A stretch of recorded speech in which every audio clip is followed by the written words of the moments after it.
Hello and welcome to Rule of Carnage. This is a video series, or maybe it's a podcast, depending on the technology you're using to access this media. But regardless, it's a series of conversations about designing better miniature games. My name's Mike.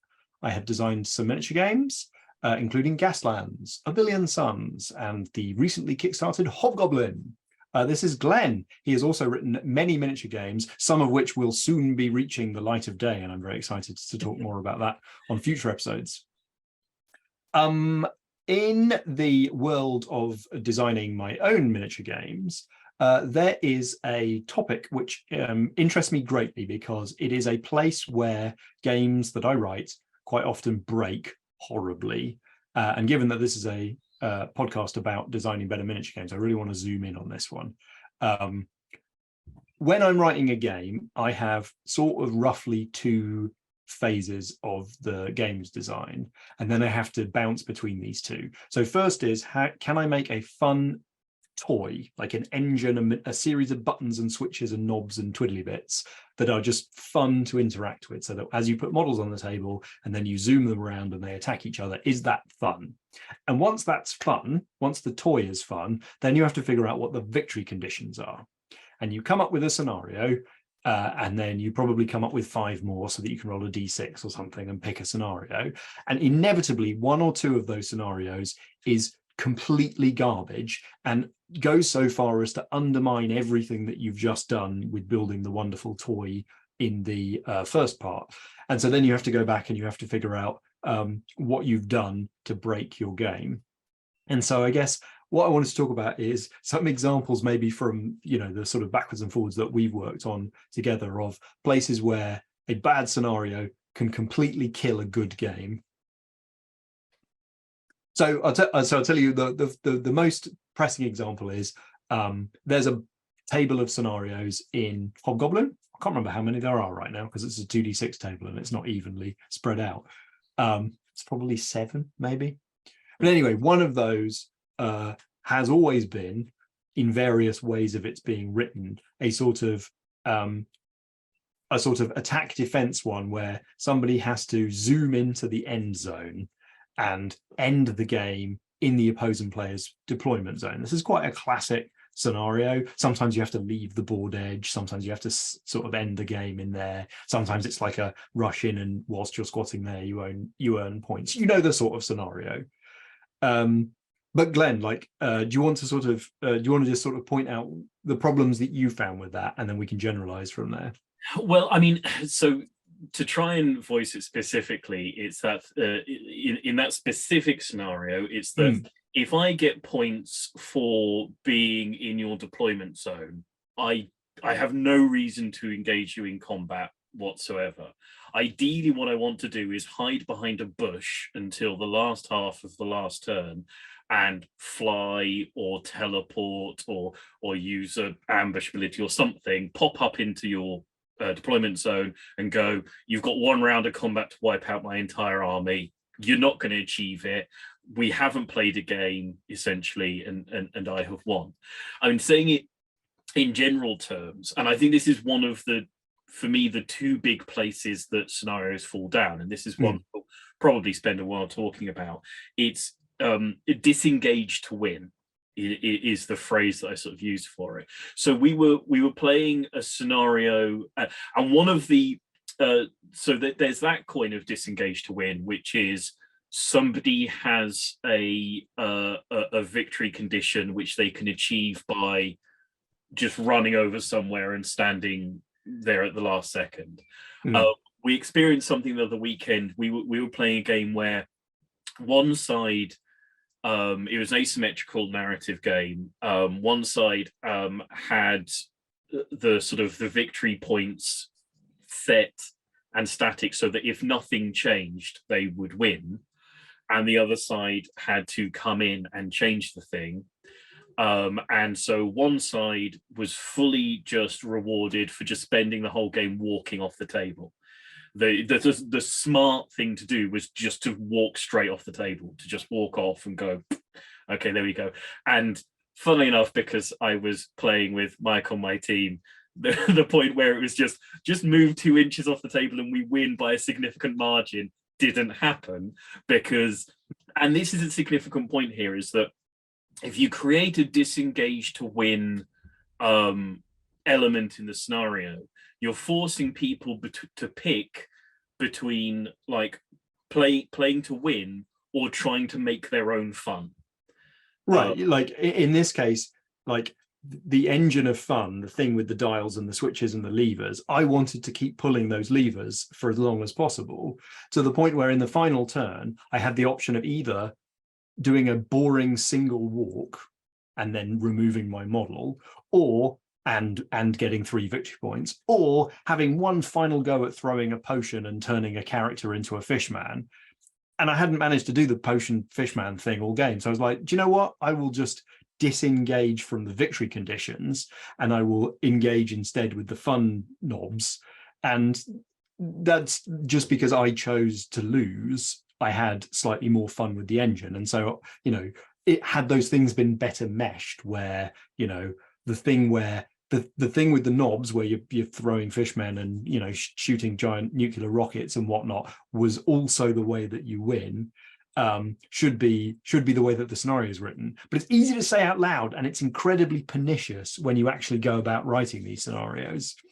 Yeah, and I think I will say just quickly, like, I'm fine with scenarios that say just engage with the game engine because the game engine is fun, but the game engine had better be fun. if that's what. But I think for the purpose of this conversation, we'd better assume that as, I mean, because it's a fine example in relation to this game we played, because you did sit back and you did throw that potion to try and turn somebody into a fishman, and what happened? Nothing for the 4th time that game. Nothing for the 4th turn in a row. And yeah. That's the real problem there, is the fundamental engine just went, and it's like, no, you really should have just engaged with the victory conditions, because you ain't getting no fun out of engaging with the toy. The only way you could possibly get a version of enjoyment is to at least go, well, at least I won. I mean, there we go. So one of the ways that I often start the scenario design but end up potentially bumping into this problem, like the lightest way of this is, like, if the fun engine is, you know, in the case of Hobgoblin, like units smashing into each other, then the first question I need to ask is, let me assume that the players are inert and they are just going to stand there. How do I force them to engage with the thing that I think is fun? And so Gasland says you don't win unless you drive through all of these gates in order. Hobgoblin basically has scenarios where there's stuff in the middle, or you have to kill something in order to win, or something like you got to chase someone down. And it's slightly harder in like straight up battle games to come up with interesting ways to say, get the heck out of your deployment zone, step up and actually start rolling dice. It's easier, I think, in small scale skirmish games, weirdly, but I guess like that's the first point for me, is like, whatever the core activity of this game is, the first scenario that I write has to say, go and engage with that core activity, and you will only win by engaging in that. Yeah, and I think it's one of the things that's quite tricky with something like a mass battle game, is that we all know that the standard scenario, and scenario I think is a slightly generous term for it, is line up, run into the middle, batter each other, you get points for everything you kill, job done. Yeah.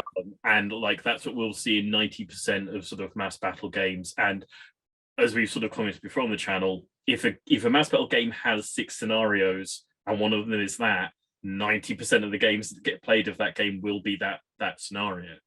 But yeah, if your game is doing anything else, I think it's a point where you need to understand the actual engine of your game. I always think that victory conditions should be signposts to fun for your players. That's a nice way of saying it. You know, a lot of people, a lot of games say, here's my game, have fun with it, and assume that like everybody has some sort of telepathic knowledge of what is fun about this game. When you give someone a game, you've basically sort of tipped out a pile of parts and cogs onto the tabletop, and then running away going, enjoy that. If you put it together properly, it's this amazing machine. That's not actually helping people to have fun. You give people like victory conditions and a sort of a win condition, because you say, ooh, look, here's a little signpost pointing you to an activity that I want you to attempt to achieve. Try that out and see what happens. And hopefully they try out and they go, oh, that was a lot of fun. And then you end up doing the fun, and the victory conditions become maybe less important. And if what those victory conditions are saying is, hey, why not just head down and run off the table and ignore the other person and don't engage with anything? It's like, okay, well, I'll do that. This seems like it's not going to engender much enjoyment. And yeah, no, it turns out it didn't. What should I have done? Oh, I should have like engaged. Well, that's not what you were telling me to do. And you get that disjunct.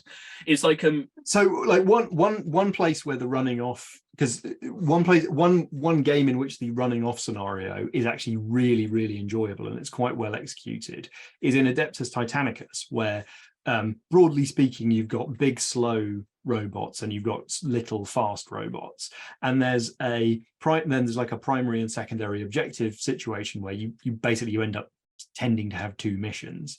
And it's quite often that you end up, like the last game I played, I ended up with, I have to get somebody off the edge of the table carrying some, secret package, and you're going to try and do the same thing. And so now I need to send some guys forward and hold some guys back to sort of catch your runners.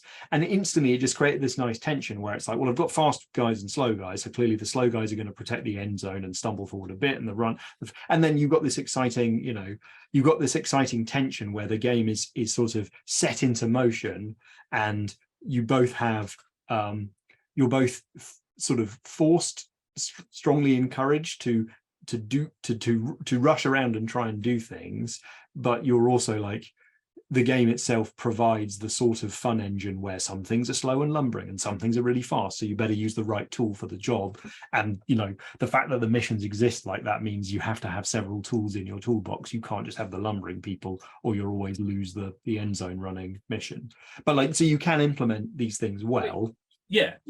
I think any sort of given set of conditions can be made to work. You just got to figure out what player behaviors they're going to engender and make sure those player behaviors engage with the funnest bit of your fun engine, and very importantly, engage with the other human being, because the funnest bit in your fun engine is not going to be as much fun as the other guy stood across the tabletop, or at least, God, I hope not. You want to get the people who like each other, or enjoy experiencing other human beings or whatever, to engage with each other at some point. And it's not a given. It's not, because there are sometimes games that basically dump a bunch of guys on a table, assume that any person playing the game is going to be a belligerent psychopath, and just go, well, obviously you're going to try and shoot him with guns, so I don't have to worry about you engaging with him. I'll write some other conditions that have nothing to do with him whatsoever. And inevitably, some players are going to look at that and go, oh, there's no reason whatsoever for me to engage with you. Apparently, looking at the rules, I don't actually need to engage with you. Let's see what happens if I just don't. Oh, right. That was both boring and incredibly successful. Great. Maybe I'll try and make my own fun. And I think one of the things is, like, I often say that, players should want to win. They should care about winning. I want them to care about winning, because I want to make winning the fun thing, and I want you to follow winning, because that's how I'm going to lead you to fun. Now, I don't think that caring about winning is not the same as only caring about winning. Yeah. It is not the same as caring about winning at all costs. But it's like, if somebody doesn't care about winning, and you don't know what they care about when they pick the game up, you don't know what they're going to do. And it's not enough to just say, oh, just have some fun. It's like, I need some guidance to it. It's like, I sort of think of saying that I want people to care about winning is sort of like saying that I care if I have a shopping bag when I go shopping. I don't care about the shopping bag. I couldn't give a monkeys what sort of shopping bag it is that I'm using, but I really care whether or not I have a shopping bag when I've got an armful of potatoes and stuff. And it's like, I don't care about the win conditions. Win conditions don't matter, but I care that there are win conditions, because that's how I'm going to guide the two people to interact with each other. It's how the other person is going to know the sorts of things you're going to do, so they can react to them, and they can frame what you're trying to do, and they can read you, and there can be an actual meeting at the tabletop. And I think one of that's really well said. And I think one of the things that's so pernicious about this, or dangerous about this area of rules writing, is that you can spend a lot of time playtesting your core engine, and you'll probably be using that same first scenario, whether it's the fight everyone or whatever. And then you think, oh, I'm going to add a few more extra scenarios in. And then if you don't playtest them as much, you can end up with quite weird situations. One thing that you're always pointing out is like where a scenario that's trying to be slightly, different, so that the game, has some different ways of feeling on the table. When a scenario incentivizes or like overly rewards a really weird esoteric build, so something with teleporting, or something with lots of bodies or something, and it's fine, like a range of scenarios that incentivizes different kind of force types is good. That's a good thing. It means, particularly if you've got a random scenario selection, and therefore you need a nice balanced army list. But it is like one thing that quite often catches me off guard, where I'm like thinking about general normal Gaslands teams or Hobgoblin armies, and like two of those meeting together with this victory condition, that would make sense. And then when you look at it in the cold light of day, it's like, well, actually, if you just take flying cavalry, then the whole thing is completely ridiculous, and there's only one way to win this scenario, and it's impossible to beat. Yeah, and I think there's I think one of the things we've said a few times, and it's something I very much believe, is that fun and powerful is fine, fun and weak is fine, boring and weak is fine, boring and powerful, that should immediately set off massive alarm bells. Don't allow boring and powerful in your game. The rest of them all have perfectly good places. Put all of the rest of them in somewhere or another. Boring and powerful, you need to kill that. You need to shoot through the head immediately. And I think one of the things, particularly, like, for example, one of the things about Hobgoblin, this is an interesting, I think, thing, is that because Hobgoblin has this like fully miniatures agnostic thing, where any miniature can be like anything, and any set of rules can be anything depending on your imagination. One of the issues is that a fully flying army in Hobgoblin is not some sort of min-maxing tournament scumbag army. It's someone who's going, I want Pegasuses. I want everything to be Pegasuses and dragons. Oh, this is a lovely fluffy army. And then they oh, I'm having fun with my lovely army. Oh, let me look at this scenario. Oh, look, I am invincible. It's like, oh, right, okay. I mean, because you've built it in such a way, it's like, yes, I want an all sneaky ambushing army. I love the idea of, I want my beastmen. I love the beastmen all ambushing army. I'm gonna run that thing in a Hobgoblin because it lets me do it again. And then there's a scenario that goes, oh look, I also win because I played this, actually what I was intending to be a fluffy, fun, silly army, an army that was not overly powerful when I like played it last time. And then one of these scenarios just goes, brackets, if you've got lots of sneaky, congratulations, that was fun. Shake hands and try again. Another kind of scenario that always trips me up is, I quite often want to write scenarios where you have to eliminate a certain kind of unit, and then if somebody doesn't have that kind of unit, then I have to figure out how to do it. But like the ultimate point is, like, you want enough variety so that people come back to the game multiple times. Like, it's possible that the fun engine is so fun and the default scenario is so perfect that you don't need anything else. I believe that I have written some games that are like that, where like there's one iconic way to play it and that you don't need a second scenario. But I think, with Hobgoblin, you absolutely do. And it's just so risky, particularly when you've played it a certain way so much. Well, I think the thing of it is that there are simple ways of like tweaking one idea. You figure out what the actual idea of your game is, and then you tweak it various ways. So, for example, Hobgoblin is a mass battle game. Two lines move together and they go bonk, and then you've got like a long, thin, even level line of interest around the table. And so you go, okay, bump, that point there is where things score. And now, instead of being a nice flat line where all of it matters, you've got these curves that pile in, and you're desperately try to get to that spot. And then you go, okay, now there's like spot there, spot there, spot there, and you get to place these spots at the start of the game, and so there's a little tactical thing. And now you have lots of little sort of discrete skirmishes, and which one you're going to pile into and which one you aren't, you know, and you move those spots around, you assign those spots to particular units. It's not, you know, it's not sort of indescribably, you know, beyond the wit of man to figure these things out. It's just sometimes you get this little devil on your shoulder that goes, oh, what about doing this other thing that doesn't seem to inherently engage with your engine? Maybe that's a really interesting way of someone engaging with your engine. Maybe that's a good thing. And then you so write this thing up and someone goes, but I'm just not engaging with your fun engine at all.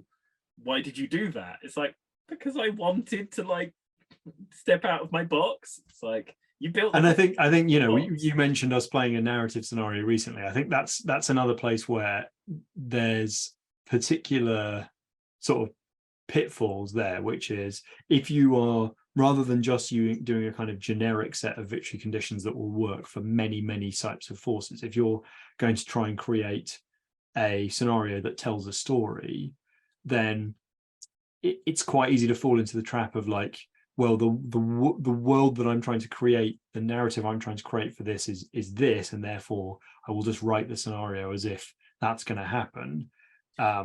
But then futz around with either the composition or the victory conditions to the point where it's so far adrift from the core engine that it just sort of ceases to mesh anymore. This happened a ton in the end time scenarios.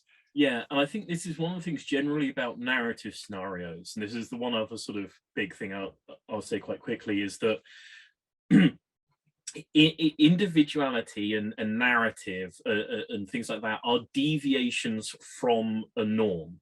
You want a norm. A norm is a good thing. Yeah. And then spikes out of it are interesting. If everything is spikes, if everything is gone out of the norm, you just have a sort of chaotic mass, and it loses any interest. You know, if everything is a deviation from the norm, then you've just created a new norm, just one that's really diffuse and difficult to understand and confusing. You know, you want to go, okay, here's the box, here's what you're used to. Ideally train your players in that by using repeated language and reminding them of these shapes that you've built for them, and then going, okay, here's the box, and in this one, whoop, there's a spike out there of the box, in this one, whoop, there's one over there. Don't just go, okay, I've got a box in my head. You haven't seen the process of me building that box or ever seen the box. And the first time you see the box, it's in bits everywhere because I've just blown all the parts off of it. And then you've got 5 different piles of bits. And it's just like, there's no narrative there anymore. There's no individualism anymore because there's too many deviations from that norm. You know, help people out, give them a shape, and then mess with the shape, but don't destroy it, don't ruin it, don't turn it into some like a blancmange.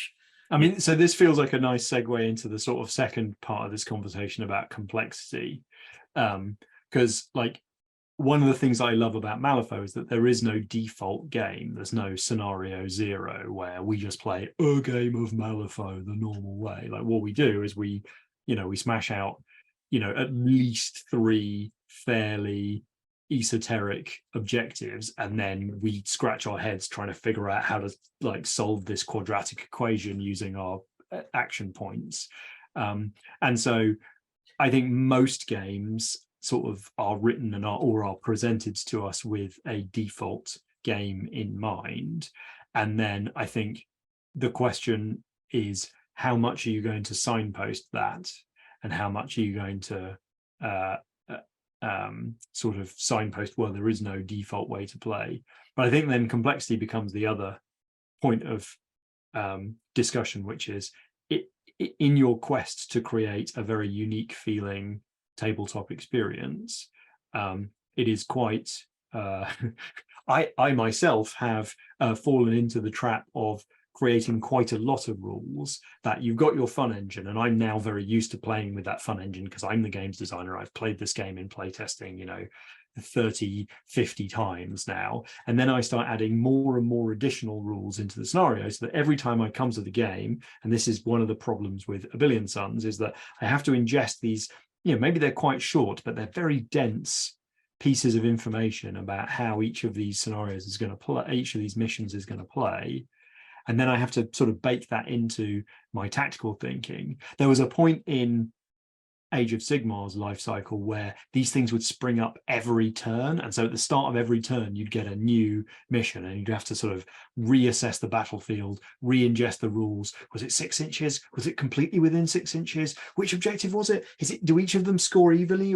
And it's like, oh my God, like, I mean, I know there's different kinds of players and some want crunchier and some want not, but like, I mean, I think there's an important point about sort of understanding, again, what your game is and what you wanted to do and where its fun engine is. Because you talk about Malifaux, and Malifaux, has this very complex and explosively complex thing. But then the fun about Malifaux is this, at its best, this absolutely sort of wringing you out kind of mental battle that you're going into. And I think A Billion Suns is a good example of another thing where it's like the fun of A Billion Suns is the epic sort of 9-dimensional chess that you're playing. And that's fine. And not every game needs to be fun in that way. And you need to figure out it's like, we talk about Puke Apocalypse, the game that I'm working out on that should be coming out fairly soon. Is like, one of the things that's essentially fun about it is it's about shoving people around, moving them on the tabletop as much as about killing them. And so there's a lot of scenarios in that are about pushing, being stood on a particular spot, and therefore about how you push people off those spots, because that's the thing that's fun and I quite want you to engage with. I want you to like drop these physical things onto the tabletop, and I want to get you to do that as many times as I possibly can. And it's not about complexity. It doesn't care about complexity, so it doesn't choose to engage with that. And it's about understanding your game and understanding your game engine and understanding what you want someone to do at the tabletop. What do you want to show your players? What's the thing you're most proud of? The moment that you really want them to engage with, make that the victory conditions of like your central main scenario, because there you're just going, there you go, that's where the fun is. And then pull that a little bit a few times and reshape it, so that they engage with it in a different fun and interesting way, so that you put like different kind of glasses on them when they're doing it. And that's probably a sufficient thing to do with most of your scenarios most of the time. And I guess one other thing is like how much of the like abstraction versus sort of storytelling. Like, I think one of the things that I find non-obvious as I'm writing objectives and missions and scenarios and stuff is like, let me be more specific. So I'm currently working on Pacific Command, my World War II naval game about naval actions, and like the way that those missions are going to end up feeling, because of the way that the game has got kind of a strategic sort of spaceship battle vibe to it, rather than a roll some ships into the middle and slug it out vibe, is like, I want to tell these stories about like, you've got to get the invasion force over here, or you've got to stop the tankers from getting to refuel the thing, or you've got to surprise the harbor and do an attack there. Whereas quite often the way that the Hobgoblin objectives work is somewhat similar to the way that Warhammer 40,000 and War Machine work, which is like, there is an abstract set of objective tokens. We have to imagine what that means, because what the space bugs and what the space elves want is probably so different that we have to just call them objective tokens, and whatever it is that's in the middle of this pile of ruined buildings is valuable to one side or the other. And so I think that for me is kind of, it's a bit fraught, because as I'm working through the narrative of the game, like, I want to be telling more stories so that the game's more evocative, but I also want to make it quite sort of permissive to the things that are going on. This is why like A Billion Suns can get away with it, because everyone's humans, they're all corporations, there isn't like a great variety of things. So if I say save the scientists, that mostly makes sense to everyone. I think the thing is, it's like, MacGuffins worked perfectly well for Alfred Hitchcock, and he knew how to tell a story. The thing in a scenario can just be a MacGuffin, because the story of your scenario is not what the guy at the end of the thing holding aloft whatever it is found, and then we go, oh, what was it he found? How much does he enjoy it? Does he like putting on his head or running it down his legs or whatever it is? It's like, no, the story is the two people meeting to fight over the MacGuffin. That's the actual story I'm telling. Don't care too much about why they're trying to claim that crate. Care about what they do to claim it and what they go through to claim Yeah, it. but the thing is though that I do like specificity in my MacGuffin. So like Frostgrave has treasure tokens. I like that. That's the treasure tokens. What are we doing here? We're collecting treasure and trying to get the other the treasure before the other guys do. I like that. The sort of like grab the objective mission in Adeptus Titanicus, they give you a little like broken Titan head, and they say the crew of the Titan of the destroyed Titan is in that little head. You need to go and save them, and it's just to collect the message thing. But like, there's a little Titan head, and I know exactly what it is. So I do like, and probably don't think enough about that sort of thing. Like with Hobgoblin, like the sort of, there are 3 objectives on the centerline battle is called altars of grief, and each of those altars counts as grim terrain, and that's it. Like, it's just an objective control thing, but they're piles of bodies and whatever. Like, it's just like, I wanted a little bit of specificity on that so that it's not as abstract. And I'm not sure I'm making I'm not making a particular rule here from a games design perspective. I'm just sort of saying it feels to me important to at least consider making them less abstract, and maybe you end up walking back from that and saying, actually, I just preferred the sort of the objective to marker thing. I mean, A Billion Suns is much more specific. It's like, you are dropping water down on a planet, you are saving a scientist, you are attacking a space pirate. Like, it's very sort of, it's still using tropes, and you can fill in the blanks and put whatever kind of whatever sci-fi flavor is in your head when you think about saving a scientist or whatever from a space station. But I think that's I don't know that getting that specificity and abstraction wrong actually breaks your game, now I think about it. But like, returning to the title of the episode, like, I think where we've talked about here are thinking about places where, through maybe thinking shallowly about your scenario design, or not testing your scenario design, or not testing your scenario design with a sort of game breaker's eye, particularly around the force composition or the tactics. Like, you can release a game in the wild which you think is excellent, except if you choose the poison scenario, the game is just completely garbage, and the person who accidentally plays that scenario first thinks your game is dumb because it is in that one case. And I think this would be my last sort of important point, and in relation to this, is that if there's one scenario played with one particular force and in one particular way that makes your game absolutely suck, don't assume that the person who plays that way is going to be doing it because there's some sort of hardened scumbag who only ever wants to win games, and you don't even want them in your system, and who would do such a thing. It's because every possible behavior somebody will just do accidentally. Every possible army list someone will just take accidentally, and every particular scenario somebody will end up playing accidentally. And if that makes your game suck, they will think your game sucks, and sometimes they won't shut up about it. They will let everybody know how much your game sucks and how much a problem it is, and how they're a sweet normal player, and they picked up this thing because you thought this was a fluffy army list, and you happen to play the scenario, and then the game just fell immediately to pieces. And I do see people say, okay, well, what if someone did this, that, and that? And other people say, well, only a scumbag would do that. I wouldn't bother playing with somebody who did it. They shouldn't be allowed near a tabletop. And it's like, not everyone's doing it intentionally. Somebody was just like, oh, I'll pull this lever, and then I'll pull that lever, and dearie me, everything's fallen to bits. Make sure that your scenarios get people to engage with the fun parts of your game. That shouldn't be mysterious. It shouldn't be like, oh, what a vicious tournament game you are, by saying, why not attach fun and winning together. That doesn't make you that seems obvious. That seems route one. You know, make sure that it causes the two people at the tabletop to engage with each other. You know, if you're not writing a scenario that doesn't force people to do those things, I kind of don't know why you bothered writing a scenario and why you don't just go, oh, I don't know, have fun at the tabletop. This is fun. Let's all, you know, if you're writing the thing, get it to mash the funnest bits together as repeatedly and efficiently as you possibly can.